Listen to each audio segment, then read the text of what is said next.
Hello hi welcome नमस्ते। मेरा नाम ऋतिक और आज हम फिर से बात करने वाले हैं एक और इंटरेस्टिंग कंसेप्ट के ऊपर। तो ये वीडियो सेमेस्टर फर्स्ट के उन बच्चों के लिए मोस्ट इंपोर्टेंट होने वाली है जिनके पास सब्जेक्ट है इंट्रोडक्टरी स्टैटिस्टिक्स फॉर इकोनॉमिक्स। तो चलिए शुरू करते हैं आज की वीडियो को। आज हम बात करेंगे लेसन नंबर 2 के मोस्ट इंपोर्टेंट कंसेप्ट हिस्टोग्राम की। यानी कि ये वीडियो बाकी सारी वीडियो से काफी इंपोर्टेंट होने वाली है और थोड़ी सी लेंथी भी होगी। ये कंसेप्ट जो समझने वाले हैं ना वो थोड़े से ज्यादा है इस वीडियो के अंदर।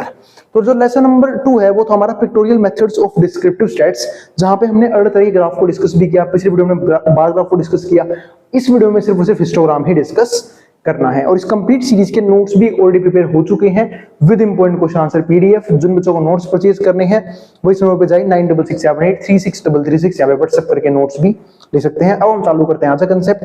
जो हमारा आज का कंसेप्ट है हिस्टोग्राम्स, तो बड़े समझते हैं हिस्टोग्राम होता क्या है। एक बेसिक सा डिफरेंस है हिस्टोग्राम और बार ग्राफ में। बार ग्राफ में भी बार्स बनाए जाते हैं, हिस्टोग्राम में भी बार्स बनाए जाते हैं, लेकिन फर्क दोनों में क्या है कि जो बार ग्राफ है उसके जो बार्स होते हैं उनके बीच में गैप होता है, वो भी सेम गैप होता है। हिस्टोग्राम में इस प्रकार का कोई भी गैप नहीं पाया जाता। बार ग्राफ की एक खास बात और है कि बार ग्राफ की जो विड्थ होती है हर एक बार्स की वो सेम होती है, लेकिन हिस्टोग्राम में ऐसा होना हो जैसा जरूरी नहीं है। विड्थ जो है वो डिफरेंट भी हो सकती है। ठीक है, तो ये कुछ मेजर डिफरेंसेस थे हिस्टोग्राम के बीच में और बार ग्राफ के बीच में। तो चलो एक बार पढ़ते हैं यहाँ पे क्या है। तो histogram look similar to a bar chart. जो हिस्टोग्राम है वो बिल्कुल सिमिलर होता है बार चार्ट यानी कि बार ग्राफ के, but both are significantly different. लेकिन दोनों ही क्या है, डिफरेंट है। तुम स्टडी कर रहे हैं वरना बार ग्राफ स्टडी करके छोड़ देते। significantly different to each other, एक दूसरे से बहुत डिफरेंट होते हैं। A histogram is also represented in the form of bar placed adjacent to each other। मतलब एक हिस्टोग्राम जो हम बनाते हैं तो उसमें ऐसे बार हम यूज करते हैं जो प्लेस किए गए हों adjacent to each other, मतलब एक दूसरे को चिपके हुए। आप देखो जितने भी ग्राफ हैं, चाहे ये वाला हिस्टोग्राम हो, चाहे ये वाला हिस्टोग्राम हो बनाया हो, चाहे ये वाला हिस्टोग्राम बनाया हो, ऑलमोस्ट सबके जो बार्स हैं वो क्या है, बिल्कुल ही सटे हुए हैं, चिपके हुए हैं, है ना। तो ये होता है हमारा एक इंपॉर्टेंट पॉइंट बार ग्राफ के बारे में। तो but each bar represents the frequency with which N observation occurs in data set. और यही नहीं, हर एक बार जो है वो डिफरेंट फ्रीक्वेंसी को शो कर रहा होता है। अब आगे देखते हैं। term frequency of any particular value is simply number of times that value occurs in data set। तो जब हम बात करते हैं टर्म फ्रीक्वेंसी की of any particular value, किसी भी वैल्यू के लिए, is simply number of times that value occurs in data set। वो दिखाता है कि वो नंबर कितनी बार आए हैं। सपोज करो कि मैं बात करता हूं कि किसी भी एग्जामिनेशन में 40 बच्चों की कुछ मार्क्स आई हो सकता है ना कि कुछ बच्चों के मार्क्स सेम आए हों। जैसे सपोज करो कि 40 मार्क्स जो है वो 3 बच्चों के आए हैं, तो 40 की फ्रीक्वेंसी क्या हो जाएगी, 3 हो जाएगी। सपोज करो कि भाई 50 मार्क्स 5 बच्चों के आए हैं, तो 50 की फ्रीक्वेंसी क्या हो जाएगी, 5 हो जाएगी। हो सकता है कि 65 जो है वो 10 बच्चों के आए हैं, तो 65 की फ्रीक्वेंसी क्या हो जाएगी, 10 हो जाएगी। तो यही चीज मैंने यहाँ पे लिखी है इंग्लिश में। तो term frequency of any particular value is simply number of times, कि कितनी बार आ रही है, that value occurs in the data set. A histogram represent frequency distribution variable। यही नहीं, जो हिस्टोग्राम होता है वो रिप्रेजेंट करता है फ्रीक्वेंसी डिस्ट्रीब्यूशन ऑफ वेरिएबल्स को, कि जो फ्रीक्वेंसी है वो वेरिएबल्स की किस तरीके से डिस्ट्रीब्यूट कर रखी है ऑन हॉरिजॉन्टल एक्सिस के ऊपर। यानी कि हॉरिजॉन्टल एक्सिस पे क्या होता है, फ्रीक्वेंसी होती है, ठीक है, और नीचे हमारे पास क्या होते हैं, नंबर ऑफ ऑब्जर्वेशंस कह लो, चाहे आप क्लास इंटरवल कह लो, कंटिन्यूअस सीरीज कह लो, वो किस पे होता है, हमारा हॉरिजॉन्टल एक्सिस पे, और वर्टिकल पे क्या होती है उसकी फ्रीक्वेंसीज। तो ये चीज ध्यान रखना, ठीक है। वो पॉइंट मैंने वहां पे एक्सप्लेन भी कर दिया है। लेकिन अगर आपको याद होगा, जब मैं पिछली वीडियो में बार ग्राफ समझा रहा था तो मैंने आपको याद दिलाया था कि बार ग्राफ जो है ना, बार ग्राफ वैसे ही बन सकता है। मतलब कैसे कि बार ग्राफ हॉरिजॉन्टल पे भी हो सकता है और वर्टिकल पे भी हो सकता है। यानी कि हॉरिजॉन्टल बार ग्राफ भी एग्जिस्ट करता है और वर्टिकल बार ग्राफ भी एग्जिस्ट करता है। अब आगे देखते हैं। तो take range class intervals and on, अब देखो यहाँ पे देखो क्या लिखा हुआ है, रेंज और class interval and on vertical axis place the frequency. अच्छा, तो हॉरिजॉन्टल एक्सिस पे क्या लिखा हुआ, रेंज या फिर क्लास इंटरवल, जैसे लिखे हैं मेरे को ये जितने भी हमारे क्या है, रेंज है या फिर क्लास इंटरवल्स हैं, जो हमारे हॉरिजॉन्टल एक्सिस, जिसको हम सिंपल भाषा में एक्स एक्सिस बोल के चलते हैं। और वाई एक्सिस जो है हमारे पास यहाँ पे वाई, अब ये वाई एक्सिस पे क्या लिखा हुआ, सारी की सारी फ्रीक्वेंसीज जो है वो वाई एक्सिस पे ही लिखी होगी। तो वर्टिकल देखो ये रहा, vertical axis place the frequency. Vertical axis पे क्या होता है, फ्रीक्वेंसी प्लेस की गई होती है। अब अगर देखते हैं example, economic marks of 20 students. अब कुछ इकोनॉमिक्स के मार्क्स मैंने 20 बच्चों के, जैसे फॉर एग्जाम्पल 86 है, 57 है, 69 64 67 है और लास्ट में 55 है। ये हमारे पास 20 बच्चों के इकोनॉमिक्स के मार्क्स गिवन है, ठीक है। अब हमने मार्क्स ले लिए 30 to 40, हमने क्या से क्लास इंटरवल बना लिया 30 से 40 का, 40 से 50 का, 50 से 60 का, 60 से 70 का, 70 से 80 का, 80 से 90 का, 90 से 100 का। तो हमने यहाँ पे क्लास इंटरवल बना लिया। अब जो यहाँ पे क्लास इंटरवल बना लिया तो हमें देखना है कि 30 से 40 में कितने बच्चे आएंगे। अब मैं आपको यहाँ पे एक और इंपॉर्टेंट चीज बताना चाहूंगा कि इसको हम पर क्या बोलते हैं, इसको हम बोलते हैं एक्सक्लूसिव क्लास इंटरवल। क्योंकि देखो आप सोचो कि 30 से 40 में हो सकता है कि इसमें कुछ ऑब्जर्वेशन में 30 भी आया हो सकता है कुछ में 40 भी आया हो। अब 40 दो जगह लिखा हुआ है, एक इस जगह यानी कि पहले वाले क्लास इंटरवल के अपर क्लास इंटरवल के तौर पे, एक यहाँ पे लिखा हुआ है लोअर क्लास इंटरवल तौर पे। तो 40 को इंक्लूड कहाँ पे करना है, यहाँ पे इंक्लूड करे 40 को, यहाँ पे करे। अगर दो जगह कर दिए तो डबल काउंटिंग हो जाएगी। तो एक बात का ध्यान रखना, अगर कभी भी एक्सक्लूसिव सीरीज हो, ऐसी सीरीज को एक्सक्लूसिव ही बोलते हैं, ठीक है। जैसे कि जब किसी भी क्लास इंटरवल के अंदर किसी का अपर क्लास इंटरवल दूसरे का लोअर क्लास इंटरवल बन जाए, इसको हम एक्सक्लूसिव सीरीज बोल के चलते हैं, एक्सक्लूसिव कंटीन्यूअस सीरीज बोल के चलते हैं। तो ऐसे केस में जो 40 है वो यहाँ पे इंक्लूड नहीं होगा, मतलब यहाँ पे वो हर एक नंबर आएगा जो 30 और 40 के बीच में है, 40 को छोड़ के। 40 अगर आ रहा है इसके अंदर तो 40 यहाँ पे आएगा। ऐसे ही अगर 50 को लेना है तो यहाँ पे 40 से 50 के बीच में कोई भी नंबर ले लेंगे, पर 50 ही लेंगे। 50 अगर आ रहा है यहाँ पे तो 50 को लेंगे अगले क्लास इंटरवल। इस चीज का विशेषकर ध्यान रखना, ठीक है। इसी को हम यहाँ पे बोल के चलते हैं एक्सक्लूसिव क्लास इंटरवल, ठीक है, या फिर कंटिन्यूअस सीरीज। अब ये देखो, जैसे मैं आपको एग्जांपल देके चलता हूँ यहाँ पे 30-40 के बीच में कितने बच्चों के मार्क्स आए। अगर आप ध्यान से देखो तो 30-40 में 34 आ रहा है, 34 आ रहा है। और कौन सा आ रहा है 30-40 के बीच में, और आ रहा है हमारा, और कुछ नहीं है क्या यहाँ पे, 30 और 40 के बीच में 38 है ना। इतना टाइम कैसे लग रहा है, 34 और 38 दो बंदे हो गए, तो यहाँ पे 2 आ गए, तो फ्रीक्वेंसी कितनी हो गई, 2 हो गई। ऐसे सपोज करो 40 और 50 के बीच में देखो कितने बच्चे हैं। 40 और 50 के में देखा जाए तो 40 और 50 के बीच में एक ही है, एक नंबर, 2 नंबर, 2 नंबर, 2 नंबर, 2 2 2 2 2 ही है, बस 2 है, 3 दिखा रहा है ये, 3 कहाँ से आ गए भाई, है ना। तो 1 2 1 2 और कोई नहीं है। हो सकता है कि यहाँ पे कुछ ना कुछ मिसप्रिंटिंग हो रखी है डाटा में, वो आप चेक कर लेना अपना, ठीक है। तो गिन लेना, ये ऐसे ही बैठेगा आपका, बिल्कुल सिर्फ मैंने समझाना है ग्राफ कैसे बना हुआ है, ठीक है। मैं आगे देखता हूँ। तो यहाँ पे 30 और 40 के बीच में 3 बच्चे हैं, एक बार गिन लेते हैं। 3 और 2 5, 5 और 9, 9 और 5 14, 14 और 6 20, तो ये सही बैठ रहे हैं। इसका मतलब ऊपर ही कहीं ना कहीं वैल्यू लिखने में गलती होगी, क्योंकि वो चेक कर लेना अपना, ठीक है। तो अब आगे देखते हैं। ये हमारी फ्रीक्वेंसी टेबल है। अगर मैं यहाँ पे बात करूँ फ्रीक्वेंसी की, ठीक है, तो फ्रीक्वेंसी की अगर हम बात कर लेते हैं यहाँ पे, तो देखो 30 और 40, ठीक है। तो यहाँ पे देखो 2 बंदे थे, 40-50 के बीच में 3 थे, तो 3 पे गए और हमने हिस्टोग्राम का वो जो बार है वो बना दिया, और बिल्कुल सटे हुए बनेंगे। यहाँ पे कोई भी गैप नहीं होगा, हिस्टोग्राम में गैप होता है सिर्फ और सिर्फ बार ग्राफ में, ठीक है। 40-50 में 3 बंदे थे, 50-60 में 4 हैं, तो 4 पे गए और हमने 1 बना दिया। 60-70 में कितने हैं, 60-70 में 5 है, तो 5 पे गए बना दिया, ठीक है। 70 से 80 में हमारे पास कितने हैं, 4 हैं, तो 4 पे गए और बना दिया, ठीक है। और 3 है, सॉरी, 80 से 90 में 2 ही हैं, और 90-100 में सिर्फ 1 ही है। तो इस तरीके से जो है ये हमारा जो हिस्टोग्राम है वो प्रिपेयर हो गया। एक और इंपॉर्टेंट चीज यहाँ पे मैंने ये बनाया हुआ है, इसको हम बोलते हैं किंक। अब बात है भैया इस किंक का मतलब क्या होता है। किंक का मतलब देखो, अगर आप यहाँ पे देखो सब में जो गैप है वो सेम है, 30-40, 40-50, 50-60, 60-70, 70-80, 80-90, 90-100। लेकिन जब मैं एकदम से 0 से 30 गया तो गैप चेंज हो गया ना, इसके लिए यहाँ पे किंक यूज करते हैं। और अगर मान लो कभी आप यहाँ पे स्केल चेंज कर रहे हो तो आप यहाँ पे किंक यूज कर दोगे, ठीक है। तो बहुत सिंपल था किंक का कंसेप्ट। अब यहाँ से आपको एक चीज समझाना चाहूंगा, अगर आप देखो कि इसका पीक जो है ना वो सिर्फ एक बार के अंदर आया है। हो सकता है कि भाई 5 जो है फ्रीक्वेंसी वो कोई और भी बार ले आता है, लेकिन ऐसा नहीं है। तो इसी को मतलब क्या बोलते हैं, यूनिमोडल हिस्टोग्राम। नाम ध्यान रखना, क्या बोलते हैं, यूनिमोडल हिस्टोग्राम, यानी कि ऐसा हिस्टोग्राम जहां पे मात्र और मात्र एक ही पीक आए, उसको हम बोलते हैं यूनिमोडल हिस्टोग्राम। अब बात करते हैं बाइमोडल हिस्टोग्राम की, जहां पे 2 पीक आए किसी भी ग्राफ के अंदर, उसको हम क्या बोलते हैं, बाइमोडल हिस्टोग्राम। मतलब सपोज करो अगर 5 फ्रीक्वेंसी 2 जनों की आती है तो उसको क्या बोलते हैं, बाइमोडल हिस्टोग्राम। तो ये हमने 2 टाइप के हिस्टोग्राम और समझ लिया, यूनिमोडल हिस्टोग्राम किसको बोलते हैं और बाइमोडल हिस्टोग्राम किसको बोलते हैं। और उनको पीक देख के आ रहा है, मैंने एक्सप्लेन कर दिया, ठीक है। यहाँ पे सिर्फ एक एरर है कि ये पे 3 कैसे बन रहा है, बाकी आप चेक कर रहे हैं ना कि हो सकता है कोई एक ऐसे वैल्यू जहाँ पे मैंने शायद हो सकता है कि यही हो कि यहाँ पे 5 लगा, यहाँ पे 4 हो, तो आप चेक कर लेना अपने हिसाब से, ठीक है। बाकी मैंने को हिस्टोग्राम कैसे बनाना है वो समझा दिया है।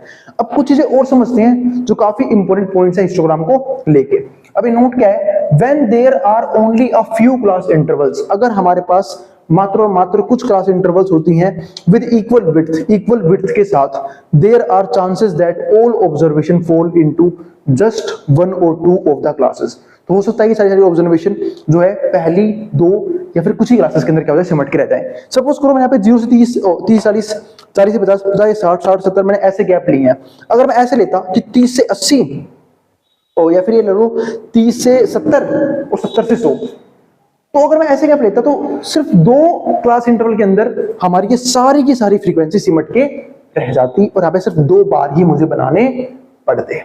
ठीक है, लेकिन एक चीज और आती, विड्थ में चेंज होता है, क्योंकि मैं एक बार बोल रहा हूँ 30 से 70, एक बार बोल रहा हूँ 70 से 100, एक बार 40 का गैप है, एक बार 30 का गैप है, तो उस केस में विड्थ में चेंज आता है। वरना बाकी चीजें जो है ना, मतलब ये चीज उसने यही लिखी है कि अगर हमने क्लास इंटरवल के बीच में गैप को बढ़ा दिया तो हो सकता है कि फ्रीक्वेंसी जो है वो सिर्फ कुछ ही क्लास इंटरवल्स में सिमट के रह जाएंगी। उम्मीद है आपको ये बात समझ में आ गई होगी। ठीक है, कि वही देखो ना, अगर मैं 30 से लेके 70 तक का एक गैप बना लूं तो सारी फ्रीक्वेंसी एक ही के अंदर आ जाएंगी, फिर 70 से लेके 100 तक सारी फ्रीक्वेंसी एक के अंदर आ जाएंगी, सिर्फ मात्र 2 बार बनेंगे। हो सकता है मैं ऐसे लिख दूं कि भाई 30 से लेके 100 तक एक ही बना दूं, और 30 से लेके 100 तक की जो है सारे नंबर भाई, तो सारे सिर्फ एक सिंगल बार के अंदर आ जाएगा। तो ये चीज यहाँ पे बोली गई है। तो ऐसे किसी में कुछ फॉर्मूले समझने पड़ते हैं, वो समझते हैं क्या करके। तो सम क्लासेस हैव 0 फ्रीक्वेंसी, तो हो सकता है कुछ क्लास के पास क्या है, 0 फ्रीक्वेंसी आ जाए। तो if equal widths of classes, suppose करो मैं एक एग्जांपल देता हूं कि मैंने 30 40 में 2 फ्रीक्वेंसी की बात करी है, लेकिन अगर मैं इसे 0 शुरू करता कि 0 से 10 के बीच में कितने बच्चों के मार्क्स है, किसी के भी नहीं है। यहाँ पे 0 से लेके 10 के बीच में मार्क्स, 10 से 20 से कितने हैं, किसी के भी नहीं है। 20 से 30 किसी के नहीं है। 30 से 40 शुरुआत हो रही है, यानी कि मैं कह सकता हूं कि 0 से लेके 10 तक किसी के मार्क्स नहीं है, 10 से लेके 20 तक किसी के मार्क्स हैं, 0 फ्रीक्वेंसी हो जाएगी, और 20 से लेके 30 तक भी क्या हो जाएगी, 0 फ्रीक्वेंसी हो जाएगी, है ना। ये चीज आती है यहाँ पे। तो if equal widths of class intervals are used, ठीक है, तो ये जब होगा जब हम इक्वल विड्थ जो है यूज करेंगे, यानी कि इक्वल जो है चौड़ाई यूज करेंगे क्लास इंटरवल्स के बीच में। अब यहाँ पे एक चीज आती है, to construct a histogram with unequal class width. अगर हमें क्लास विड्थ को यहाँ पे चेंज करना है, यानी कि चौड़ाई देखो सेम है, अगर चौड़ाई को चेंज करना है तो हमें कुछ चीजें समझनी पड़ेंगी। तो first determine frequencies then relative frequencies. तो पहले तो हम कुछ फ्रीक्वेंसीज डिटरमाइन करेंगे और फिर डिटरमाइन करेंगे रिलेटिव फ्रीक्वेंसीज। जैसे मैं आपको एक चीज यहाँ पे समझाना चाहता हूँ, कहाँ पे यहीं पे समझा लेता हूँ। एक चीज समझते हैं, काफी इंपॉर्टेंट है ना। मैं बोल रहा हूँ 0 से 30 जो है ना, वो है 5 बच्चों के, 5 नहीं 15 बच्चों के मार्क्स। ठीक है, 30 से 40 वही ले लेते हैं जो इसने ले रखा है, 2 बच्चों के मार्क्स। 40 से 50 3 बच्चों के मार्क्स। 50 से 60 जो है 4 बच्चों के मार्क्स। 60 से 70 जो है वो है 5 बच्चों के मार्क्स। ऐसी समथिंग वैल्यू दे रखी है। मैं आपको ऐसे काफी इंपॉर्टेंट चीज समझा रहा हूँ जो आपको बिना फॉर्मूले के समझ में आ जाएगा। फॉर्मूला तो आप याद कर लोगे बाद में, ठीक है, पहले इसी समझ लेते हैं। तो बात ये भैया ऐसे किस्म क्या करें, 0 से 30 में 15 बच्चे हैं और बाकी गैप तो 10 का है, यहाँ पे गैप में डिफरेंस क्यों। ठीक है, तो ऐसे कहना ठीक कैसे करें इसे। या फिर एक काम और लेता हूँ, 70 से लेके 100 तक 30 बच्चे ले लेता हूँ, 30 बोल रहा हूँ, हाँ 30 बच्चे ले लेते हैं, 30 या फिर 18 बच्चे ले लेते हैं, ये ले लिए मैंने।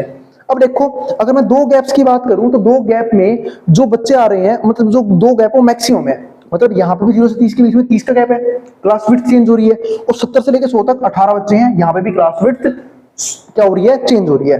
तो या तो हम क्लास विड्थ चेंज करके ग्राफ बना दें, मतलब क्या, अगर मैं इसका हिस्टोग्राम ड्रॉ करूं तो कुछ ऐसे बनेगा। अब सोच के देखना, 0 से 30 का एक क्लास इंटर क्लास गैप, फिर 30 से 40, अब फ्रीक्वेंसी चेंज कर लेना अपने हिसाब से, 40 से 50 ये कर लेना ऐसे, ठीक है, 50 से 60 ये कर लेना, फिर ऐसे ही लास्ट में क्या होगा, 60 से 70 मान लो अपने ये कर लिया। मैं सिर्फ हाइपोथेटिकल ग्राफ बना रहा हूँ, ठीक है। 70 से 100 तक आपने फिर से क्या बना लिया, एक ये बना लिया, ये हो गई क्लास विड्थ में चेंज, इस तरीके से। लेकिन अगर मैं आपको बोलूं कि आप मुझे इस क्वेश्चन से भी एक ऐसा क्वेश्चन करके दिखाओ जहां पे क्लास विड्थ आप सेम कर दो, तो मैंने एक चीज समझी, मैंने कहा अगर 0 से 30 में 15 बच्चे हैं तो मैं एक बात तो बोल सकता हूं कि भाई 0 से 30 में 15 बच्चे आ रहे हैं, तो मैं इस 15 को 3 बराबर हिस्सों में बांट देता हूं, इनके 5-5 कर देता हूं कि भाई 0 से 10 के पास 5 बच्चे दे दिए, 10 से 20 के पास भी 5 बच्चे दे दिए, और 20 से 30 के पास भी 5 बच्चे दे दिए, हो तो जाएंगे 5 और 5 10 और 5 15, हो गया ना भाई 0 से 30 तक 15 बच्चे।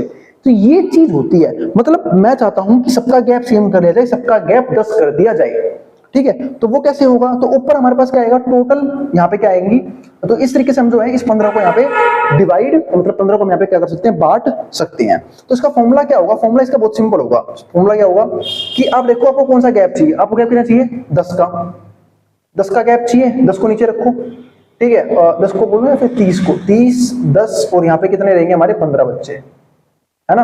अब देखो ये होता है फॉर्मूला, मतलब ऊपर क्या रखोगे, ये सिंपल फॉर्मूला हो गया। 10 क्या हो गया, वो गैप जो आपको चाहिए। 30 का हो गया, 30 क्या हो गया, वो गैप जो फिलहाल है। 15 क्या हो गया हमारे पास, वो कितने फ्रीक्वेंसीज है, 15 हो गया फ्रीक्वेंसी उस 0 से लेके 30 तक का। अब देखो 0 से 0 कट के 3 से 15 कट गया 5 पे, यानी कि 5 बच्चे जो है मैं 10 करके बांट लूंगा। 0 से 10 में 5 बच्चे डाल दिए, 10 से 20 में भी 5 बच्चे डाल दिए, और 20 से 30 में भी 5 बच्चे डाल दिए। इस तरीके से जो है फ्रीक्वेंसी है और सॉरी विड्थ जो है उसको आप सेम कर सकता हूं। अगर ये समझ नहीं आया तो एक स्टेप और रुक जाओ, नीचे का समझाता हूं। अब मान लो 70 से 100 में 18 बच्चे। अब अगर 70 से 18 बच्चे हैं तो मैंने सोचा कि 18 को भी 3 हिस्सों में डिवाइड कर लेता हूं, और जो ही नहीं 3 से डिविजिबल हो तो हम पॉइंट टू भी ले सकते हैं। सिर्फ मैंने ऐसे यहाँ पे वैल्यू लिए तो 3 से डिवाइड हो रहे हैं, तो मैंने 3 से घटा 6। तो मैंने कहा कि 70 से 80 6 बच्चों को दे, 70 से 80 में 6 फ्रीक्वेंसी डाल देते हैं, 80 से 90 में 6 फ्रीक्वेंसी डाल देते हैं, और 90 से 100 में भी 6 फ्रीक्वेंसी डाल देते हैं। तो 6 और 6 12 और 6 18 फ्रीक्वेंसी कंप्लीट हो जाएंगी। तो इस तरीके से जो है हम जो है वापस विड्थ को सेम यहाँ पे कर सकते हैं। ठीक है, उसका भी सिंपल सा फॉर्मूला रहेगा। सिंपल फॉर्मूला क्या, 10 ऊपर 10 का गैप चाहिए, 30 का गैप फिलहाल है तो 30 को नीचे रख दूंगा, और इनटू में क्या रख दूंगा मैं यहाँ पे जो भी फ्रीक्वेंसी है, फ्रीक्वेंसी कितनी है 18। तो फिर से वही 0 0 कटेगा, 3 से गया 6 पे, है ना। तो ये हमारा सिंपल सा क्या बन गया फॉर्मूला विड्थ को सेम करने के लिए। वरना आप डायरेक्टली फ्रीक्वेंसी बना सकते हो इस तरीके से, हिस्टोग्राम बना सकते हो इस तरीके से, ठीक है, विड्थ को चेंज करके। तो मैंने आपको वो दोनों चीज समझा दी हैं। ये हमारे फॉर्मूले हैं, बार हाइट निकालने का फॉर्मूला ये रहा, relative frequency of the class divide by class width. अगर आपको रिलेटिव फ्रीक्वेंसी निकालनी है तो फॉर्मूला क्या होगा, number of times the value occurs, कि कोई वैल्यू कितनी बार आ रही है, divide by number of observation in the data set, कि कितने ऑब्जर्वेशन है टोटल मिला के, उससे आप रिलेटिव फ्रीक्वेंसी निकाल सकते हो। ठीक है, तो ये सब चीजें फॉर्मूले हैं। अब आते हैं इस वीडियो के आखिरी कंसेप्ट यानी कि आखिरी टॉपिक पे। आखिरी टॉपिक क्या है, शेप्स ऑफ हिस्टोग्राम। अब शेप्स ऑफ हिस्टोग्राम अगर हम देखें तो आप ये देखो शेप्स ऑफ हिस्टोग्राम, ठीक है। तो यहाँ पे कितना आ गया हमारा 45 58 51, ये कुछ ऑब्जर्वेशंस हैं, ये ऑब्जर्वेशन है। इसका हमने क्लास मार्क्स बना लिया कि भाई 40 से अब ये बनाना आपको आना चाहिए। मैंने देखा मिनिमम नंबर 40, मतलब मिनिमम नंबर 40 के आसपास है, तो 40 से 50 से हमने शुरू कर दिया, यानी कि 40 में शुरू कर दिया, 40 से 50 50 से 60 60 70 70 से 80 80 से 90 90 से 100। फिर हमने देखा कि 40 50 7 बच्चों के मार्क्स हैं, अब गिन भी लेते हैं, शायद एक के तो गिन नहीं रहे। देखो एक 45 हो गया, ठीक है, 49 हो गया, 44 हो गए, 3 तो यही हो गए, 3 4 5 6 और 7, क्योंकि मैंने कहा ना कि 40 50 में 40 भी इंक्लूड होगा, 40 भी यहीं पे आएगा। और अगर 50 की बात की जाए तो 50 यहाँ पे नहीं आएगा, 50 यहाँ पे आएगा, ठीक है। तो 7 बच्चे हो गए, तो 7 हमारी क्या हो गई, फ्रीक्वेंसी हो गई इसकी। ऐसी बाकी सबकी फ्रीक्वेंसी मैंने निकाल रखी है, ठीक है। तो अब ये देखा जाए तो ये हो गया हमारे पास यहाँ पे इसका ग्राफ कि भाई 7 जो बच्चे हैं वो 40 50 के बीच में है। फिर 50 60 में उसे यहाँ पे लिख लेना, यहाँ पे गैप कंप्रेशन मैंने लिखा नहीं है, यहाँ पे लिख लेना किसको, एक्स एक्सिस पे लिख लेना इसे, ये 50 60 यहाँ पे आएगा। और ये हमारी फ्रीक्वेंसी है, तो मैं स्टार्टिंग में डिस्कस कर चुका हूँ कि हमेशा एक्स एक्सिस के ऊपर, जिसको हम क्या बोलते हैं हॉरिजॉन्टल एक्सिस ही बोलते हैं, उसके ऊपर क्या आते हैं क्लास इंटरवल या फिर क्लास क्या बोलते हैं रेंज आता है हमारे पास यहाँ पे, और फिर क्या आती है फ्रीक्वेंसीज आती हैं। और ऐसे ही 50 60 के बीच में कितने बच्चे हैं, 50 60 में 5 बच्चे, तो 5 पे गए और 50 60 पे हमने बना दिया अपना एक बार। ऐसे 60 70 में कितने आ जाएंगे, 4 आ जाएंगे, तो ये 4 हो गए। 70 80 में कितने आ गए, 2 आ गए, 2 आ गए। 80 से 90 में कितने आ गए, 2 आ गए। 90 100 में कितना आ गया, 1 आ गया। तो इस तरीके से जो है हमारा कहीं ना कहीं यहाँ पे फिर से एक बार ग्राफ तैयार, सॉरी हिस्टोग्राम तैयार हो गया, ठीक है। लेकिन इसमें हमें एक नई चीज देखी, नेगेटिव स्क्यूनेस। नेगेटिव स्क्यूनेस का मतलब क्या है कि जब भी हम मीन के, ठीक है, लेफ्ट साइड रहते हैं उसको हम बोलते हैं नेगेटिव स्क्यूनेस। ध्यान रखना, मीन की वैल्यू आ रही है लेकिन ज्यादातर ऑब्जर्वेशन मीन की वैल्यू से पीछे है, उसको हम बोलते हैं नेगेटिव स्क्यूनेस। मैंने ऐसे ही समझा दिया, ठीक है। और अगर बात करते हैं पॉजिटिव स्क्यूनेस, उसका उल्टा हो जाएगा। अगर हम मीन की वैल्यू के, जो हमारा मीन आया है और ज्यादातर वैल्यू मीन की वैल्यू के राइट साइड में है, मतलब सपोज करो कुछ एवरेज नंबर आया होगा, अगर ज्यादातर नंबर एवरेज के, एवरेज को तो मीन बोलते हैं, लेफ्ट साइड है तो उसको हम बोलते हैं नेगेटिव स्क्यूनेस। और अगर ज्यादातर नंबर, ज्यादातर ऑब्जर्वेशन उस मीन के, उस मीन नंबर के राइट हैंड साइड में है, उसको हम क्या बोलते हैं, पॉजिटिव स्क्यूनेस बोल के चलते हैं। अब यहाँ पे देखो, ये हमारे पास अलग एग्जांपल है, इसके मार्क्स रेडियो 40 से 50 50 60 60 70 70 से 80 80 से 90 90 से 100। अब यहाँ पे देखो लगातार फ्रीक्वेंसी बढ़ रही है, यानी कि 90 से 100 जो मार्क्स हैं वो 6 बच्चों के आए हैं। तो इसलिए मैं कह सकता हूँ कि यहाँ पे जो मैक्सिमम, मतलब यहाँ पे जो कहीं ना कहीं जो हिस्टोग्राम है वो लेफ्ट की तरफ जो है ना बढ़ता जा रहा है, पहले छोटा फिर और बड़ा लेफ्ट की तरफ, फिर लेफ्ट की तरफ और बड़ा, फिर और बड़ा, फिर और बड़ा। लेकिन वहां पे उल्टा हो रहा है, वहां पे राइट की तरफ जो है वो कहीं ना कहीं क्या हो रहा है, हिस्टोग्राम मूव कर रहा है।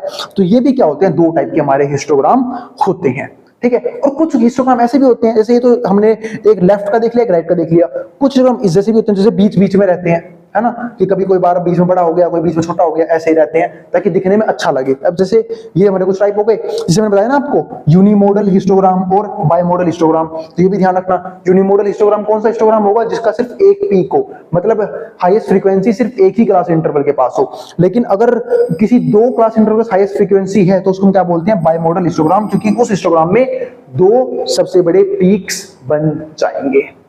तो ये था हमारा हिस्टोग्राम का कंसेप्ट। उम्मीद है आपको हिस्टोग्राम जो है वो मैंने सब कुछ जो है ना बिल्कुल अच्छे से क्लियर कर दिया है एक ही वीडियो के अंदर, एक ही चीजों के अंदर। अब हमारी 3 वीडियो हो चुकी है इस चैप्टर के ऊपर भी, तो मैं इसकी भी कंपाइल वीडियो जो है वो डाल दूंगा, जहां पे मैं सारे ग्राफ्स को जो है वो एक ही वीडियो के अंदर आप लोगों को सिखा दूंगा। और इस कंप्लीट सीरीज के जो नोट्स हैं वो आप इस समय पे जाकर दे सकते हो। और अगर वीडियो पसंद आई हो तो भाई वीडियो को लाइक किए बिना मत जाना, और चैनल को सब्सक्राइब भी कर देना ऐसी वीडियोस के लिए, और बच्चों में शेयर भी कर देना जिन बच्चों का एग्जाम होने वाला हो सेम सब्जेक्ट का। अब जिसको जो उतारना उतार सकता है, मैं बोर्ड के सामने से।